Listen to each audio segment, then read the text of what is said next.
Fala, criatura, e aí, beleza? Professor Zé Soares, sejam todos muito bem-vindos ao canal Paralelo 16, o canal de Ciências Humanas. Rapaz, eu vou arriscar um negócio aqui. É o único canal de Ciências Humanas do estado de Goiás neste formato aqui. Eu não conheço. Vou pesquisar e depois eu trago essa informação para vocês. Como sempre, como já é de costume, eu estou aqui com o meu parceiro de batalha, professor Antônio Marcos. Seja muito bem-vindo. Fala pessoal, tudo bem? Como é que vocês estão? Estamos aqui para mais um episódio, mais um podcast do Paralelo 16 sobre ciências humanas e outros assuntos atualidades, coisas esotéricas, tudo que você, ufologia, nós vamos começar a trabalhar tudo aqui. Espiritualidade, tudo que você pensar, imaginar e a gente tiver a ideia aqui, vamos jogar na mesa aqui e ver o que acontece. Sejam bem-vindos aí. Exatamente. Antes da nossa vinheta, nossa tradicional vinheta, quero fazer aqui a menção ao pessoal do Arena Broadcast. Vou falar um negócio para vocês aqui, ó. Se você está precisando de um espaço para gravar o seu podcast, eu recomendo. Nós estamos cada dia mais chiques aqui no negócio. Olha só, produção, nós temos uma produção. A que ponto nós chegamos? Produção, roda a vinheta.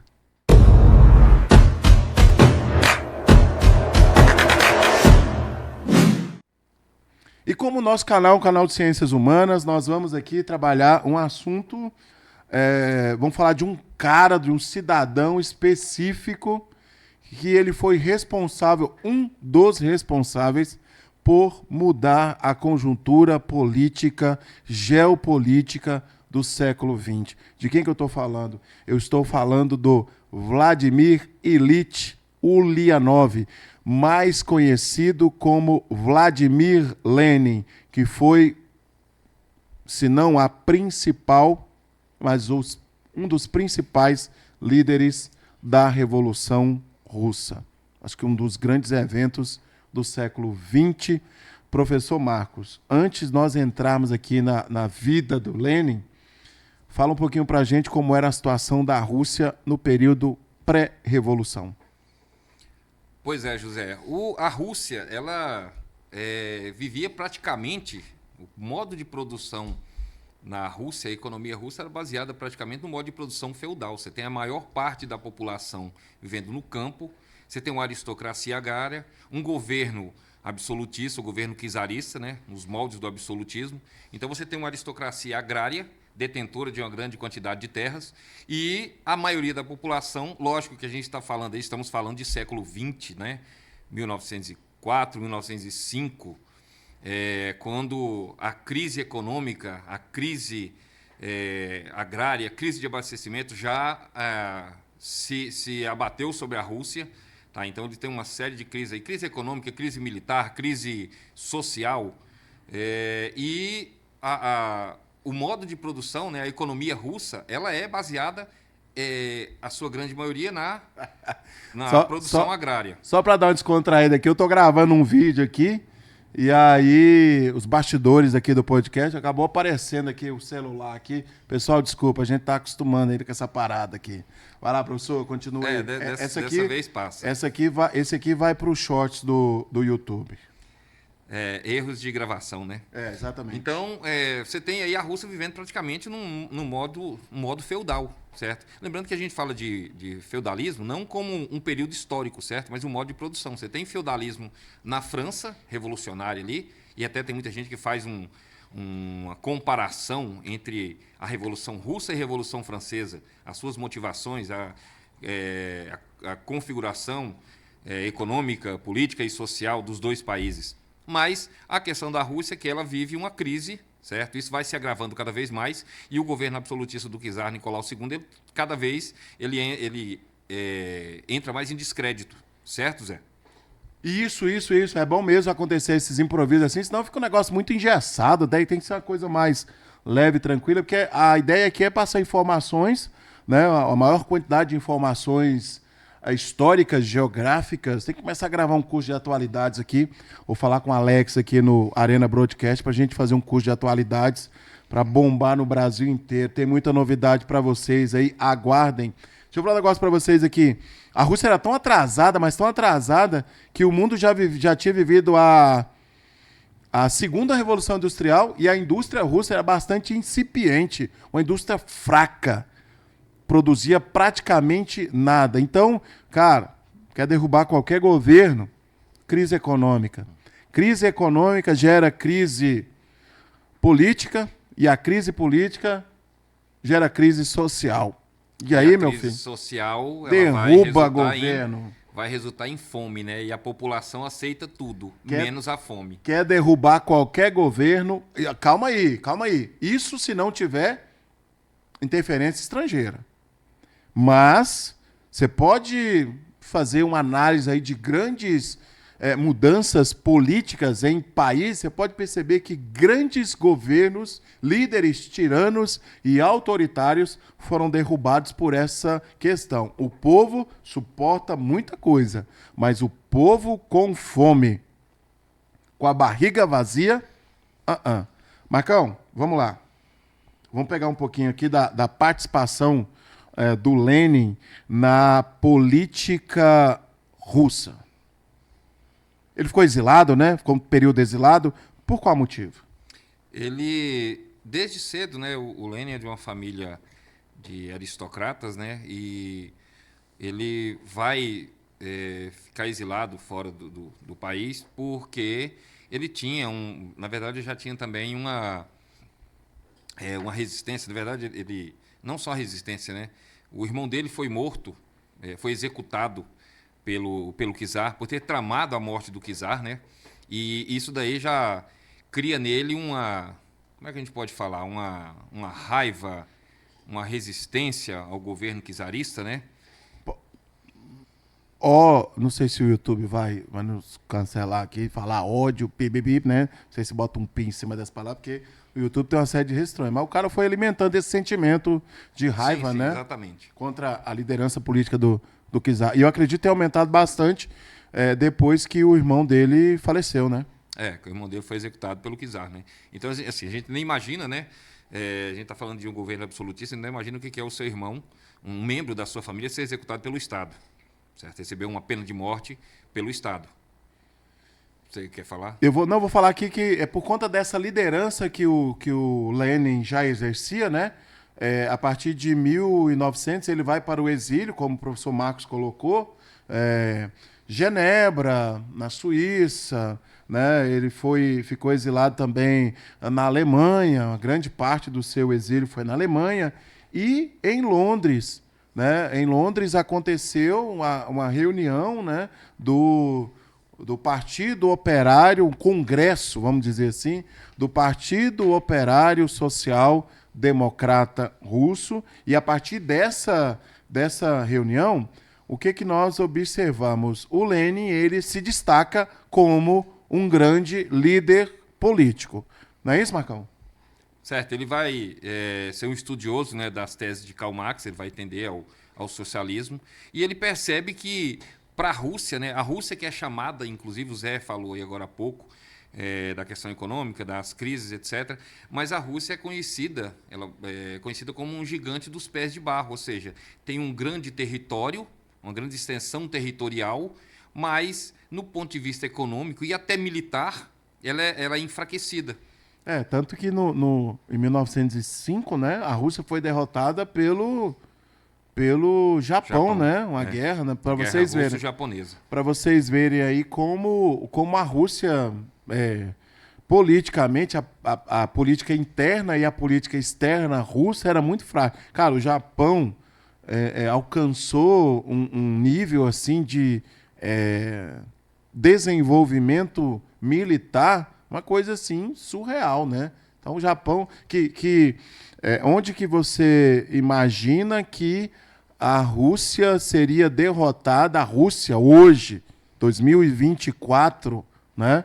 A grande potência Rússia ser derrotada pelo Japão. Isso é uma coisa que ninguém imaginava, né? Então, assim, a partir daí, a oposição ao regime do czar aumentava bastante, né? E nesse congresso que aconteceu ali no início do século XX, o Lenin ele lança um jornal. Certo, Marcos? Sim. A fagulha, né? A fagulha, faísca, qual que é o termo aí? É a fagulha faísca, é Iskra, em russo. Isso. Então, nesse jornal aí, ele vai colocar suas ideias vai expressar suas ideias a respeito da condição econômica, política e social da Rússia. Com o jornal Iskra, com um viés totalmente Abordagem marxista. marxista, né? Marxista. Certo. Então, fazendo aí já um panorama geral para a gente chegar no ponto, né, que o ápice, episódio. acredito que o ápice desse nosso episódio aqui é a Revolução Russa, né? Sem muitos detalhes, Sim. mas o ápice é a Revolução Russa. E a partir daí falar da importância do Lenin nesse episódio, sim, que sim. vai marcar a história mundial. Essa Revolução Russa, né, a formação da primeira república socialista no mundo, pelo Lenin, ela vai repercutir até hoje, e até hoje assusta muita gente por aí, o fantasma do comunismo, né, que está sempre chegando, sempre batendo às portas de algum país ou de alguma nação. Vamos aqui estabelecer algumas questões aqui que são importantes. Primeiramente, o Partido Operário Social Democrata Russo, ele era dividido em dois grupos, correto? Sim, os bolcheviques, né, e os mencheviques. Bolcheviques eram um pouco mais radicais, queriam a implementação de um socialismo mundial, e os mencheviques, a minoria, que queria que essa revolução fosse mais lenta, fosse mais gradual. Falava-se até em um liberalismo na Rússia nesse período. Então, o governo russo ele vem de uma série de atropelos aí, né? A perda da guerra para o Japão, a entrada da Rússia na Primeira Guerra Mundial, a Rússia que não tinha condições para isso, condições financeiras, não tinha condições militares, exércitos para isso, ela vai entrar no conflito, e aí isso vai abalar o governo do Nicolau II ainda mais, né? Porque já vem de uma crise, isso vai simplesmente servir de fermento para essa crise que já existe lá. Então, a entrada da Rússia na Primeira Guerra Mundial, isso aí depois vai ser necessário uma saída, né, uma assinatura de um tratado com a Alemanha para que ela saia da Rússia, da guerra. Brest-Litovsk.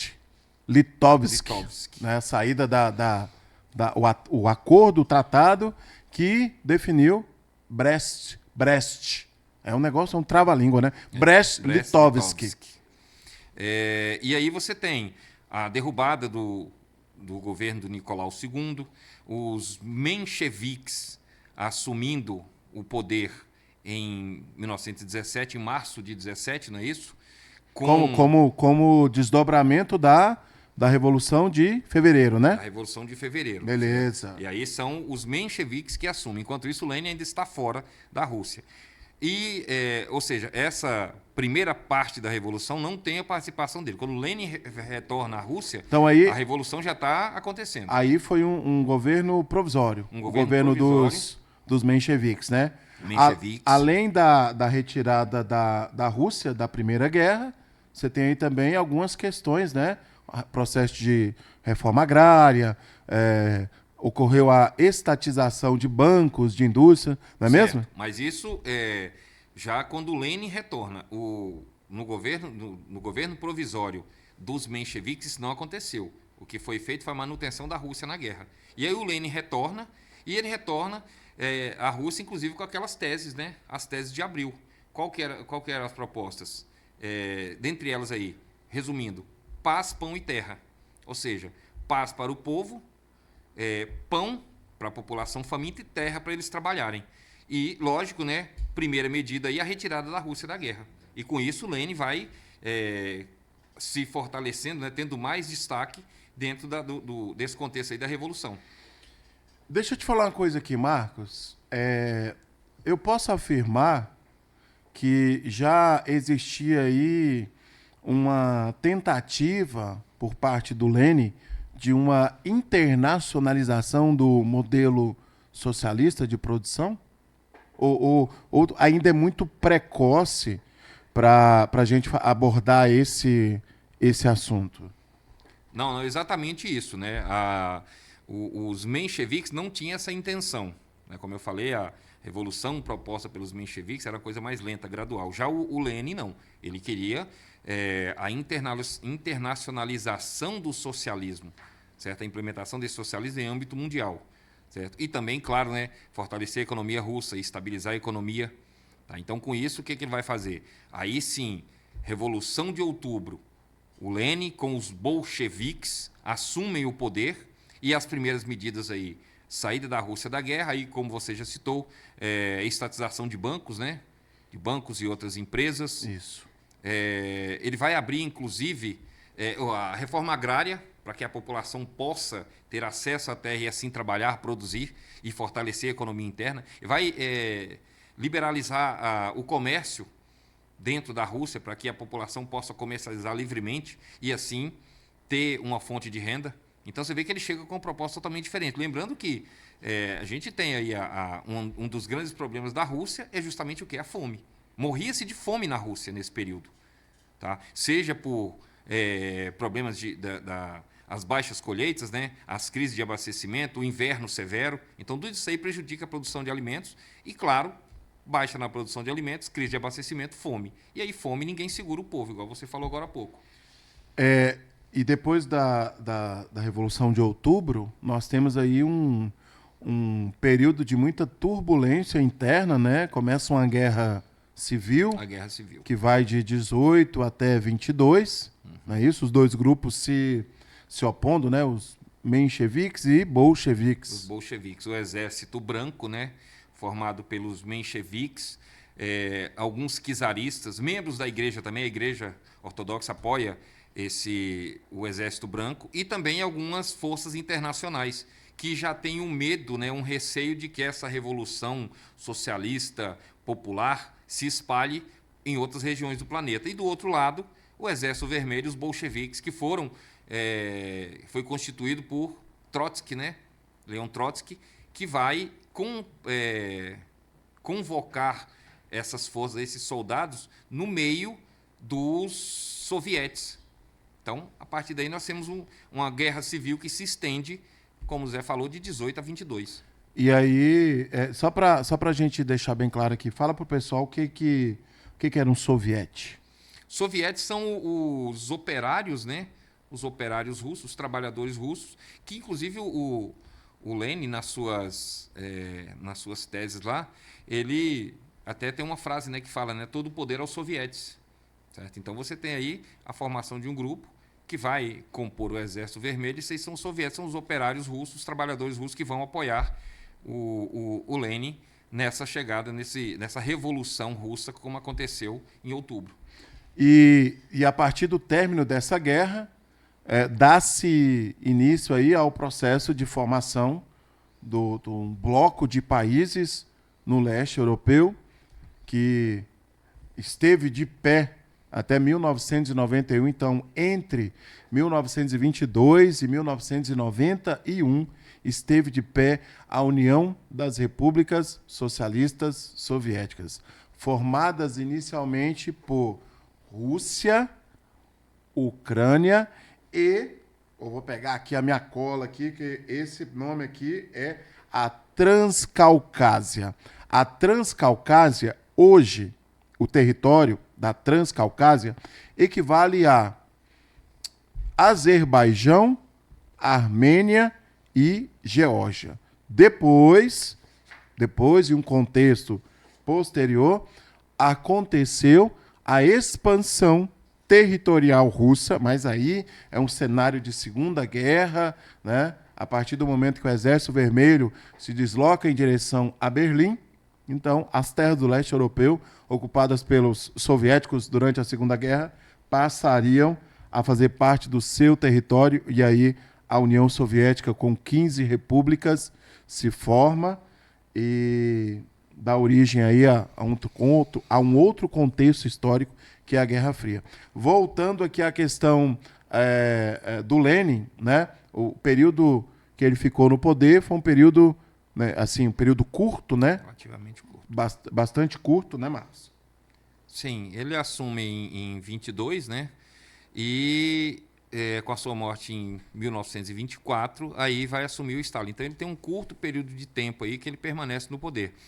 E ele tem grandes transformações. E voltando um pouco aí, para a gente não deixar de falar da Guerra Civil, essa Guerra Civil ela também foi repleta de episódios de violência.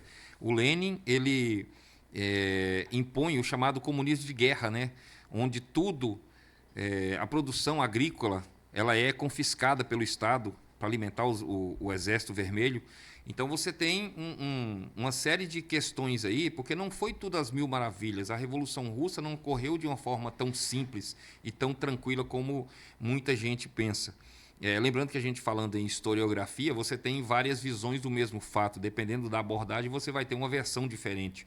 E tamanha a importância dessa Revolução Russa, desde a Primeira Guerra Mundial ali, né, o envolvimento da Rússia, até o esfacelamento do Bloco Soviético em 1991, o Eric Hobsbawm ele usa um termo, né, ele chama o século XX de o breve século. Isso quer dizer o quê? Que tudo que aconteceu de importante e que serviu para formar o nosso mundo ocidental, que influenciou na formação desse mundo ocidental, todas as questões geopolíticas, guerras, conflitos, etc., vão se desdobrar entre 1914 e 1991. Primeira Guerra Mundial, logo na sequência Revolução Russa, em 1991, o esfacelamento do Bloco Soviético. O breve século, segundo nomeou Eric Hobsbawm.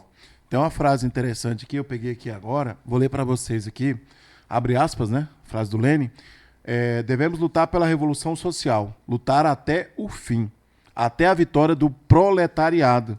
Vida longa a revolução social internacional. O cara queria expandir o socialismo, né? Só que, tipo assim, Marcos, a ideia do Karl Marx não era que essa ditadura do proletariado que ela fosse estabelecida em um país pobre, né? Ele imaginava em um país mais desenvolvido como a própria Alemanha. A própria Alemanha, né? Sim. E isso não era um problema, segundo Lenin, não era um problema para ele, porque a Revolução Socialista, a ditadura do proletariado, ela não foi projetada, ela não foi idealizada, né? O socialismo, o comunismo como um modo de produção, uma formação não, vamos falar assim, o socialismo como um sistema político-econômico, ele foi idealizado, né? Ele foi teorizado antes de ser, ou pelo menos tentar ser colocado em prática. Mas o Marx ele pensava isso para a Alemanha, não para a Rússia. A Rússia tinha outra situação, totalmente diferente. E o Lenin já pensava o seguinte, né? O Lenin pensava que, a partir do momento que nós implantarmos esse sistema no nosso país, nós podemos expandir esse modelo para outros países também. E foi exatamente isso que aconteceu. Inclusive tentaram expandir ali para a Alemanha, né? Alemanha e outros países também, né, Marco? Sim, sim. Sem muito sucesso, né?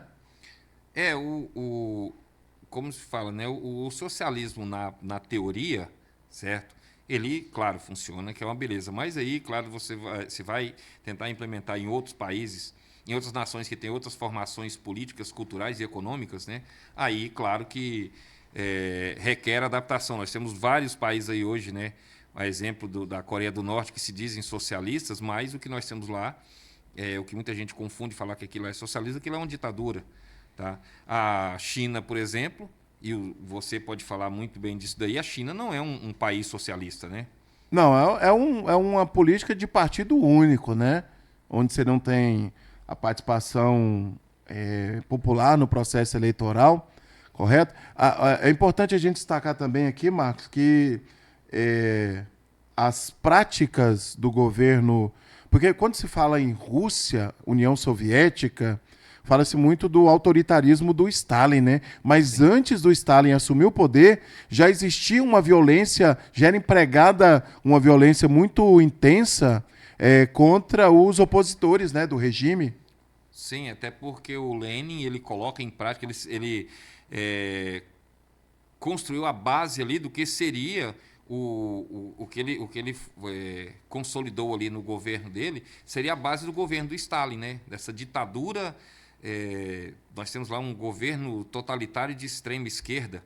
Então, o Lenin ele faz justamente isso. Ele vai pavimentar ali o caminho para que o Stalin quando assumir em 1924, ele dê continuidade a isso daí. E aí a questão da violência para conter as insurreições, os revoltosos, ela vai ser utilizada sim. Então, como eu falei agora há pouco, né, a Revolução não foi às mil maravilhas. E aí você falou do Stalin, a gente tem que lembrar uma coisa também, né?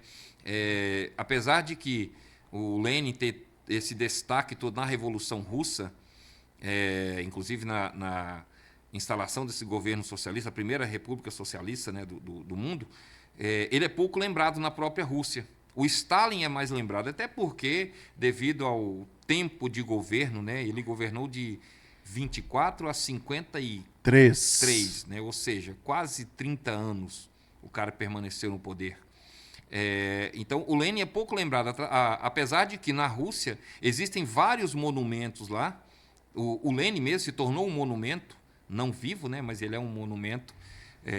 O seu corpo que está embalsamado em um mausoléu, e aí tem toda uma polêmica em cima disso. Já foi levantada a questão de se deveria ser enterrado ou não, para enterrar essa história, que o Lenin seja sepultado, e muitos são a favor e muitos são contra. Tem uma polêmica em torno disso daí, né? Eu acredito que o Stalin ele tenha uma maior... a memória do povo russo, né, seja maior e ele tem o maior destaque, a memória em relação ao Stalin, acredito por conta do desempenho da Rússia na Segunda Guerra, né? Acredito sim. Que isso contribuiu bastante para essa questão. O Marcos falou aqui que foi criado um mausoléu, né? O corpo do Lenin ele foi como é que fala o negócio lá? Embalsamado. Exatamente, foi embalsamado. E aí, em 1930, né? Tá lá o museu, né? Onde é bastante visitado. E a partir de 1991... Você falou aí que ele foi embalsamado, né? Só para pegar o gancho aí. E todo ano o corpo dele tem que ser retirado lá de onde ele está guardado, né? Lá no caixão de vidro, para ser reembalsamado constantemente. Para poder preservar, né? Até hoje, quase 100 anos, né? E é interessante falar também sobre a questão dessa ideia que existe vamos enterrar o corpo do cara, né? E isso ganhou força depois da queda da União Soviética, principalmente no governo do Boris Yeltsin, onde... Pode chamar ele de Boris o Bêbado? Pode não, né? Gostava, né? Gostava de tomar uma aguinha que o passarinho não bebe. E aí, gente, de 91 para cá, de tempos em tempos, esse debate ele reaparece. E aí, vamos enterrar o Lenin ou não? Né? E quando aconteceu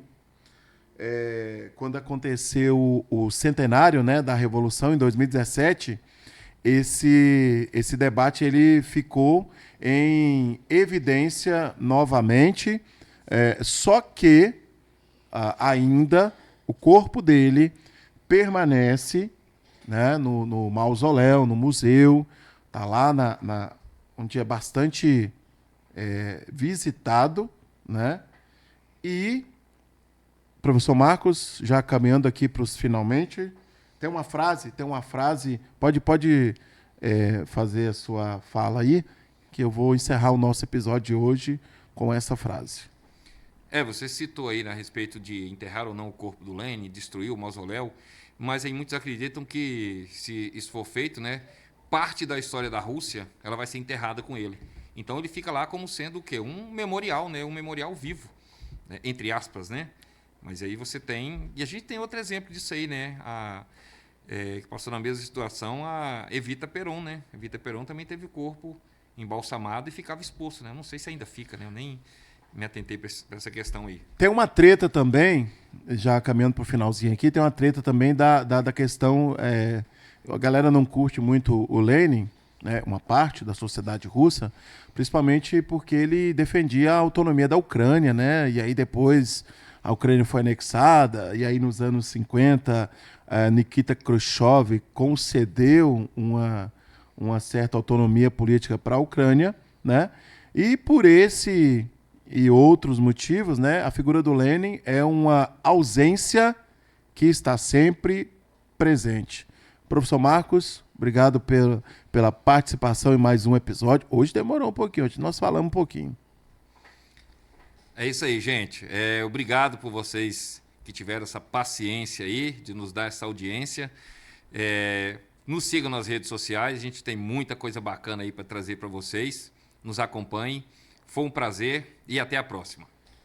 Pessoal, vou deixar aqui na descrição desse vídeo os links das nossas redes sociais, no Instagram, TikTok. Vou deixar também o link aqui do pessoal que está dando apoio para que esse projeto ele ganhe corpo e se fortaleça cada vez mais, que é o pessoal da Arena Broadcast. Muito obrigado pela presença de todos, você que nos acompanhou até agora, né, por ter ficado aí nessa aula de 30 minutos de história. E vem muita coisa boa por aí. Se inscreva no nosso canal, ative o sininho das notificações, compartilhe esse vídeo e lembre-se sempre, os cães ladram, mas a caravana não para. Um forte abraço.